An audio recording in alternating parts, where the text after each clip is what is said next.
पिछले कुछ दिनों से लोग इस मैदान के बारे में बात कर रहे थे। ये मैदान कभी का मैंने ताबे में ले रखा है। बहुत 2 साल हो गए। यहाँ पे लड़कियाँ सावित्रीबाई फुले और फातिमा भी इनके नाम से ये मैदान खोला गया था। परचम नाम का एक NGO था, वो संभालता था ये ग्राउंड। फिर क्या हुआ, फिर डंपिंग के लिए जगह नहीं थी, तो कुछ महारथियों ने पैसे लेके यहाँ पे डंपिंग शुरू कर दिया। मालिक ने मुझे फ़ोन किया कि बराबर बात नहीं है, मेरे ज़मीन पे डंपिंग हो रही है। तो मालिक बोला कि मैं लॉक लगा देता हूँ। तो फिर मैंने भी इनकार नहीं किया कि ग्राउंड किसी की मालिकाना हक की ज़मीन है। तो मैं बोला भाई तुम जो समझो ठीक समझो कर दो। अभी ये डंपिंग बंद हो गया, डंपिंग ग्राउंड खुल गया है। तो मैंने मालिक को फ़ोन किया, मालिक को फ़ोन भी नहीं किया। ये जो ग्राउंड है 2.5 एकड़ 3 एकड़, ये है ही रिजर्वेशन। इधर कोई कुछ नहीं बना सकता, ना बिल्डिंग बना सकता है ना कुछ बना सकता है। पर हमारे यहाँ एक आदत है, हम हर चीज़ में सियासत करते हैं। ये स्कूल के बाथरूम 3 महीने से हमने रिपेयर करके अच्छे करके छोड़ दिए थे। कंप्यूटर पिछले 3 महीने से लाकर उधर रखकर हमने बच्चों की पढ़ाई भी शुरू कर दी थी। हमने कभी भी वो उधर झाँक के नहीं देखा कि भाई क्या हो रहा है, और किसी को बताया भी नहीं कि हमने बनाया। पर लोग तो म्यूनसिपाल्टी की आए मशीनें भी खुद के हाथ से बांट रहे हैं, जैसे अपने घर से लाए। काम अपना नहीं है, तो इसका है क्या। और मेरा खास बोलना यह है कि जो सिलाई मशीन बांटी जा रही है म्यूनसिपाल्टी की तरफ से आई है, अगर आपको मशीन नहीं मिली है तो म्यूनसिपाल्टी में दौड़ो, हमारे पास तकरार करो। यहाँ के अधिकारी नाकाम है। इनको कमिश्नर ने बोला था कि किसी भी सियासती लोगों को लाओ मत, बांटो अपने हाथ से। तो बेचारा खुद कबूल कर गया आपके सामने कि क्या करूं सर, इतना प्रेशर है कि मैं कुछ कर भी नहीं पाता।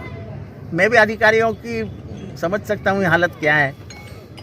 उनको कमिश्नर ने स्ट्रिक्ट बोला था कि कोई भी सियासत वाला नहीं बांटेगा, ये अपना काम है, अपने पैसे हैं, इसमें सियासत वालों का कुछ भी काम नहीं। अभी हम लोग इतने जने, हम लोग गए उधर बांटने तो, पर हमारा इतना हल्का काम नहीं है। हम खुद के पैसे से काम करते, वो बताते भी नहीं है, तो दूसरे की उधार का क्यों बताएंगे हम। तो आपने टॉयलेट देख लिया, आपने ट्रॉली देख रही, और आज मुमरा वालों को बता देना कि ये मैदान उनके लिए खुल गया है। कभी भी आओ, कोई भी खेलो, जब तक जान में जान है, ये ग्राउंड आपके पास है। सर ये मैदान कहाँ पे है? ये पूरा मैदान है, ये पूरा मैदान है, ये पूरा मैदान ही है। ये अभी डिमार्केशन वगैरह हो जाएगा, लेकिन ऐसा है खुला मैदान तो मिला खुलने के लिए। ये मेरे को लगता है उतना ही बड़ा है जितना नहीं, दरगाह रोड वाला नहीं, वो मित्तल ग्राउंड था। इतना बड़ा नहीं रहा, लेकिन क्रिकेट खेलने के लिए जितनी जगह थी वो इतनी है। सर तो ये ऑफिशियली डिक्लेयर्ड हो गया है कि ऑफिशियली, तो अब ये जो बोर्ड लगा है इस मैदान में, देखो वो मालिक है, अभी कोई अड़चन नहीं आएगी सर? बिल्कुल नहीं आएगी सर। किसी का बाप नहीं रोकेगा तुमको। संडे को मैच है, संडे के दिन मैच है, ऐसे ही एक ओपनिंग मैच रख देंगे। यानी इसका मतलब आज नहीं, आज से लोग जब भी आए मांगता है तभी खेल लो इधर। कोई ऊपर वाला नीचे वाला किसको पूछने की जरूरत नहीं है। तो सर इसको खेलने के लायक बनाने के लिए कुछ रिपेयरेशन का काम भी लगेगा, हो जाएगा? देखो ऐसा है कि आपको शायद मालूम नहीं, इसमें कम से कम 100 ट्रक अच्छी मट्टी गिरी हुई है। और जैसे जैसे ज़रूरत लगेगी वैसे वैसे ये ग्राम साफ किया जाएगा। ये तो बंद किया था, सिर्फ वो जो डंपिंग होता था और उसकी वो जो बास आती थी, तो ये लोगों ने सबने ऑब्जेक्शन लिया था कि हम सो नहीं पाते, तो मैं कुछ कर नहीं पाया, पर अभी डंपिंग बंद कर दिया है। अब ये खेल का मैदान मुमरा को दिया गया, मुमरा का ही है, दिया क्या गया है? मालिक है क्या कोई बाप मालिक है क्या इसका? ये रिजर्वेशन है, रिजर्वेशन का प्लॉट हमारा ही रहता है और मालिक कुछ बोलेगा ना, उसको क्या करने का? कोई आके खेला, उसको क्या लेना देना है? कोई भी खेले इधर। यानी कल से शुरुआत हो गई है। अरे आज से अभी तुमको दौड़ना है क्या इधर? जाओ दौड़ के आओ सब लोग।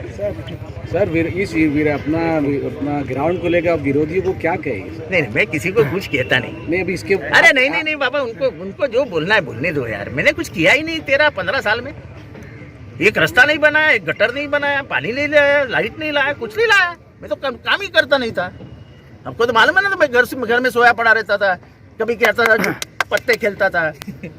मैं कुछ करता ही नहीं था।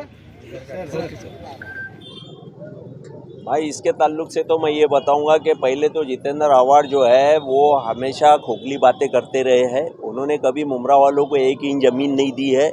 और सबसे बड़ी बात तो ये है कि वो प्लेग्राउंड देने की बात तो बाद में करे, पहले तो ये बताए कि वो ज़मीन के सर्वे नंबर क्या है।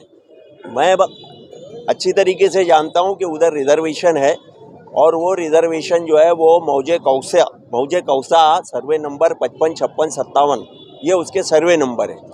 और ऑलरेडी जब कोई रिजर्वेशन जो भी शहर के लिए लोगों के लिए दिया जाता है तो वो रिजर्वेशन का एक प्रोसेस होता है जो महानगर पालिका को करना होता है। तो अभी तक क्या महानगर पालिका ने वो ज़मीन प्लेग्राउंड के लिए अपने अंडर में ली है ज़मीन मालिक से? और उसके अलावा वो 7/12 महानगर पालिका के नाम पे वो 7/12 घुमा है या नहीं घुमा है? वो 7/12 वो महानगर पालिका के नाम पे चढ़ा या नहीं चढ़ा है? और वो ज़मीन प्लेग्राउंड के लेने के ताल्लुक से ज़मीन मालिक से महानगर पालिका ने राब्ता की है या उनकी कन्वेंस डीड बनी है या नहीं बनी है, इसके ताल्लुक से अभी तक कोई खुलासा ही नहीं हुआ है।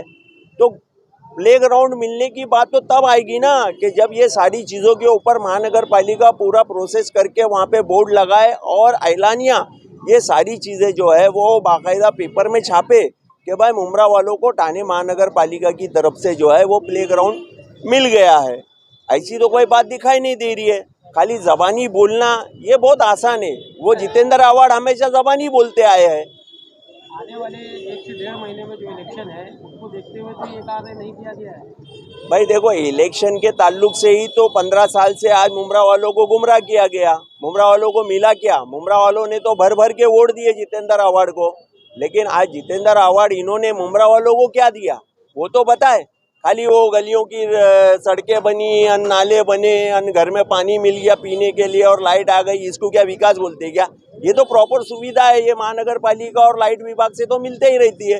हाँ, जो काम मुमरा के अंदर विकास के नाम पे होना चाहिए, जो इंफ्रास्ट्रक्चर मुमरा वालों को मिलना चाहिए, उसके लिए कहाँ इन लोगों की तरफ से कोशिशें और काविशें और कोई चीज़ मिली है क्या आज तक के?